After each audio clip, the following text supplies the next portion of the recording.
안녕하세요. 유종철의 까다로운 리뷰. 또 VR이 나왔습니다. 그래서 저는 눈물을 준비했고요.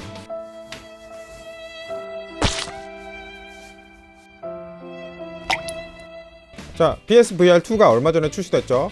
우선 이 제품은 스탠드얼론 기기가 아니에요. 요즘 피코4, 퀘스트2 같은 VR은 별도의 기기 연결이 필요가 없죠. 그런데 이 제품은 아닙니다. PS5가 꼭 있어야 돼요. 그것도 유선으로만 연결됩니다. 그래서 가지는 장점이 있죠. 우선 가볍습니다. 배터리가 없기 때문이죠. 그래서 편합니다. 자, 우선 착용을 할 때 다른 VR들은 뒤만 조이잖아요. 그런데 이 제품은 앞부분도 조절할 수 있거든요. 그래서 상대적으로 더 얼굴에 착 붙고요. 그런데 이게 가벼워서 잘 흔들리니까 단단하게 고정하시는 게 좋거든요. 특히 뒤통수 아랫부분에 걸쳐서 올리듯이 고정해야 돼요. 그러니까 짱구머리인 분들은 더 편합니다. 제 뒤통수는 거의 주상절리거든요. 걸칠 데가 없죠. 그래서 그냥 힘으로 고정했습니다. 자, 안경을 쓰고 껴볼게요. 괜찮은데 안경이 크면 안 돼요. 제가 낀 안경은 쏙 들어가고 불편하지도 않았습니다. 자, 그리고 놀란 점, 눈 사이 거리 IPD 조절이 당연히 되는데요. 아이 트래킹이 됩니다.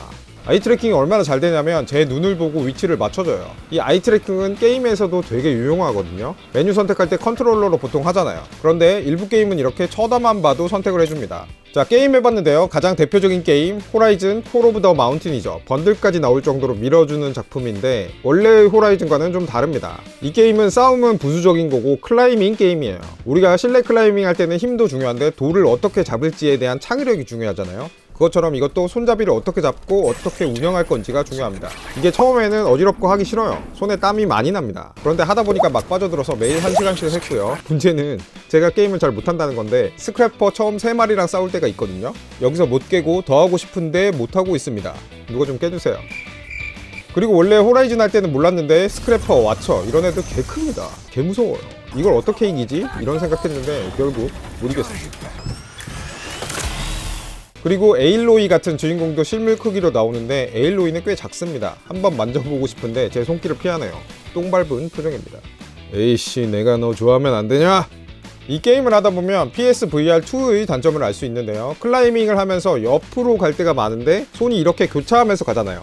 그러면 화면 속의 손은 안 그런데 제 실제 손은 컨트롤러 때문에 부딪힙니다. 그래서 플레이에 문제가 생길 때가 좀 있네요.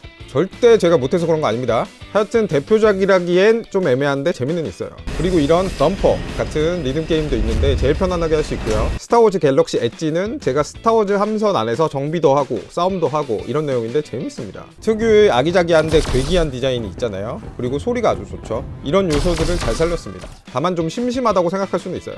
그리고 저희 최애 게임 모스입니다. 이끼라는 뜻이죠. 이 이끼만한 쥐가 주인공입니다. 이 게임이 특이한 게 뭐냐면 플레이어가 캐릭터를 조작만 하는 게 아니라 데우스 엑스 마키나로 참여합니다. 쥐도 가끔 저한테 말을 걸고요. 쓰러지면 제가 게임 속에서 일으켜줘야 되고 장애물 같은 걸 제 손으로 움직여서 도와줍니다. 마법사가 된 기분이에요. 그러니까 쥐와 신의 손 역할을 다 하는 거죠. 굉장히 참신하죠. 정말로 쥐와 함께 모험을 하는 느낌이 듭니다. 그리고 VR 게임은 대부분 실제 같은 느낌을 살리기 위해서 시점 이동을 하잖아요. 그런데 캐릭터가 움직이는데 저는 앉아있어서 인지 부조화가 옵니다. VR 게임 대부분이 여기서 멀미를 일으켜요. 그런데 이 모스 같은 경우에는 한 씬에 한 배경만 등장하고요. 캐릭터만 움직이기 때문에 멀미가 아예 없습니다. 이 게임 한 줌만한 세상 속에 있는 가장 소중한 젤다의 전설 같은 느낌이에요. 행복합니다. 자, 그리고 레지던트 이블 빌리지, 이건 체험판만 해봤는데 총 쏘고 활 쏘고 이러면은 호라이즌보다 더 낫습니다. 실제와 더 가깝고요. 다만 이 게임이 뭡니까? 호러죠. 호러 속에 제가 실제로 들어가는 겁니다. 솔직히 말해서 무서워서 못하겠습니다. 챕터 1도 다 못 깨고 막 악몽 꾸고 그렇습니다. 한번 할 때마다 엑소시즘 해야 될 것 같아요. 온 집안이 공포입니다.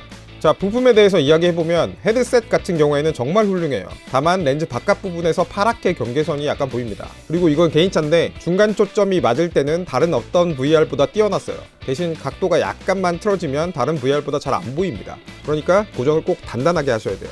그리고 헤드셋에서도 진동이 있거든요. 이거 꽤 유용합니다. 게임에서 무언가를 알려줄 때 머리에 진동이 오니까 실감이 잘 났어요.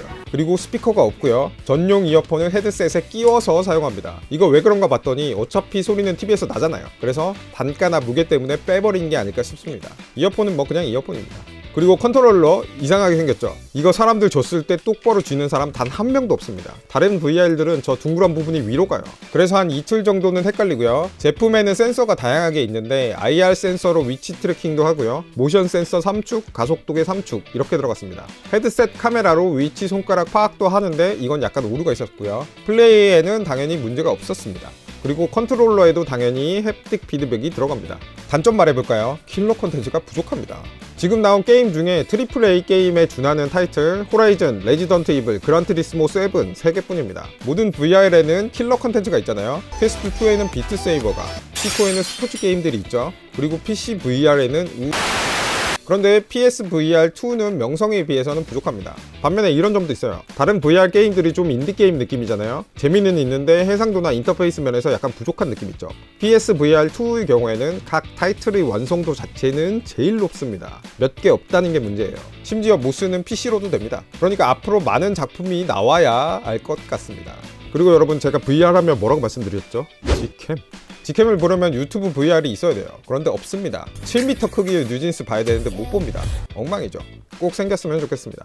자, 그리고 소니 제품인 만큼 메타버스 같은 서비스는 없는데요. 없어도 됩니다. 메타버스 들어가 봐야 아싸인 건 똑같아요. 자, 가격 좋은데 애매합니다. 아이트래킹, 진동, 4K, 120Hz 주사율 갖춘 요즘 제품들 다 100 몇십만원 하지 않습니까? 이 제품 정가는 79만 8천원이에요. 저렴한 것 같은데 퀘스트2나 피코4보다 비싸잖아요.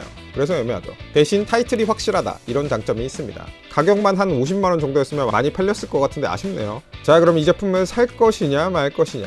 이미 VR이 있다, 사지 마세요. PS까지 합하면 120에서 130만원대가 되는데 그 정도 투자할 가치 아직은 없습니다. 게임이 더 나오는 거 보고 사세요.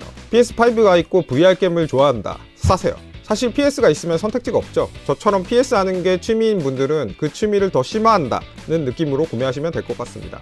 모스 꼭 해보시고요. G캠이 필요하다, 사지 마세요. SIEK 뭐 하는 겁니까? 게임보다 뉴진스예요. 자, 오늘 리뷰는 여기까지만 하겠고요. 제가 이 제품을 며칠 더 갖고 있을 예정인데 질문사항 달아주시면 제가 플레이 해보고 답글을 최대한 남기도록 하겠습니다. 그럼 유튜브 VR 되는 그날까지 구독, 팔로우, 알림 설정